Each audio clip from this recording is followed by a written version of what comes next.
ನೋಡಿ mushroom chilli gobi ಮಾಡ್ತಿದ್ದೀನಿ. ನಿಮಗೂ ಇಷ್ಟ ಆದರೆ ಮಾಡಿ. ಚಪಾತಿ ಪೂರಿ ಪರೋಟಕ್ಕೆಲ್ಲ ಚೆನ್ನಾಗಿರುತ್ತೆ. ನೋಡಿ ಶುಂಠಿ ಬೆಳ್ಳುಳ್ಳಿ ಪೇಸ್ಟ್ ಅರ್ಧ ಸ್ಪೂನು. ನೋಡಿ ಕಾರ್ನ್ಫ್ಲವರು 2 ಸ್ಪೂನು, ಅಕ್ಕಿ ಹಿಟ್ಟು 1 ಸ್ಪೂನು, ಗರಂ ಮಸಾಲ ಅರ್ಧ ಸ್ಪೂನು, ಅರಿಶಿನ 1 ಸ್ಪೂನ್ ಚಿಲ್ಲಿ ಪುಡಿ. ನೋಡಿ ಅರ್ಧ ಸ್ಪೂನ್ ಉಪ್ಪು ಹಾಕ್ತಿದ್ದೀನಿ. ಇದೆಲ್ಲ ಚೆನ್ನಾಗಿ ಕಲಿಸ್ಬೇಕು.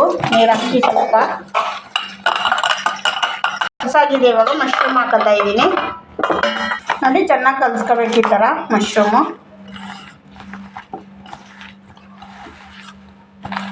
ನೋಡಿ ಇವಾಗ ಎಣ್ಣೆ ಕಾಯ್ದಿದೆ, ಮಶ್ರೂಮ್ ಹಾಕೋತಾ ಇದ್ದೀನಿ.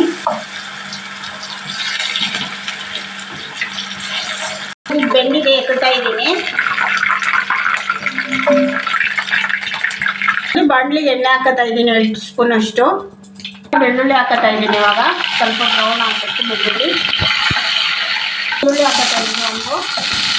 4 ಮೆಣಸಿನ್ಕಾಯಿ,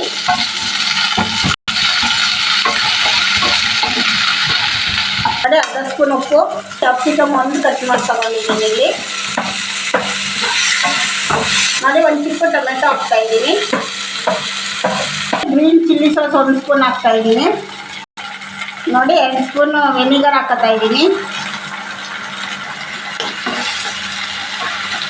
ಕಾರ್ನ್ಫ್ಲವರ್ ಕಲಸಿರೋದು ನೀರು ಹಾಕೋತಾ ಇದ್ದೀನಿ. ಇವಾಗ ಅವಾಗಲೇ ಕಲಸಿಟ್ಟಿದ್ನಲ್ಲ ಕಾರ್ನ್ಫ್ಲವರ್, ಅದೇ ನೀರು ತೊಳೆದು ಹಾಕೊಂಡಿದ್ದೀನಿ. ನೋಡಿ ಇವಾಗ ಮಶ್ರೂಮ್ ಹಾಕೋತಾ ಇದ್ದೀನಿ. ಇದು ಗ್ರೇವಿ ರೆಡಿಯಾಗಿದೆ. ಕೊತ್ತಂಬರಿ ಹಾಕೋತಾ ಇದ್ದೀನಿ.